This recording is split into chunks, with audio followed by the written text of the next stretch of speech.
Billed as the efficient streamliner, the Ioniq 6 should be significantly more efficient versus the Ioniq 5 it shares a battery with. You can support us by liking the video. With the way that Hyundai has been going here lately, we can't help but think the future is bright thanks to its Ioniq EV brand. Its original Ioniq gave us mixed feelings, but then came the Ioniq 5 and we were rather impressed with its futuristic design, multiple battery and motor configurations, and fast charging. The Ioniq 6 will have a lot to live up to and, at least on paper, looks to achieve that. Off paper, Hyundai has also elaborated on some notorious details about the metaverse and NFTs, too. Different in America. The 2024 Ioniq 6 will have a 12-inch touchscreen infotainment system and a 12-inch digital cluster.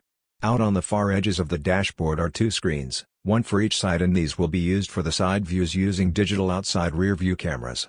At least, if you're outside the US due to Federal Motor Vehicle Safety Standards, FMVSS, the US-sold Ioniq 6s will not receive the digital mirrors and will only get a pair of boring, conventional exterior mirrors.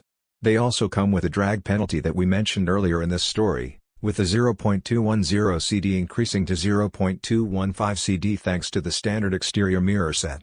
We also will not get those monitors at the edges of the dashboard and the wingtips. They are set into are shorter on the US version of the Ioniq 6. What will remain are those four LEDs on the airbag of the steering wheel that serve as status indicators on the Ioniq 6, in which the four dots are also the same Morse code signal for the letter H.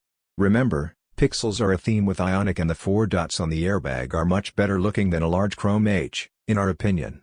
The battery sizes, by the way, are identical to those offered by the Ioniq 5, which delivers 220 miles of EPA estimated range with its smallest 53 kWh battery. 274 miles with the 77 kWh battery and dual-motor all-wheel drive, or 303 miles with the larger battery and rear drive. Given the 6's air-cheating shape, it likely will improve on those figures here. The final example was a woman who ran a live stream on the topic of shows and events in the metaverse. Just a warning, that's not the last time you're going to hear about the metaverse in this article. Anyhow, the features she used were related to the center console and the multiple power outlets within the Ioniq 6's cabin. For power, you'll get no less than 4 USB Type-C ports, 2 up front and 2 for the rear passengers, and a single USB Type-A port.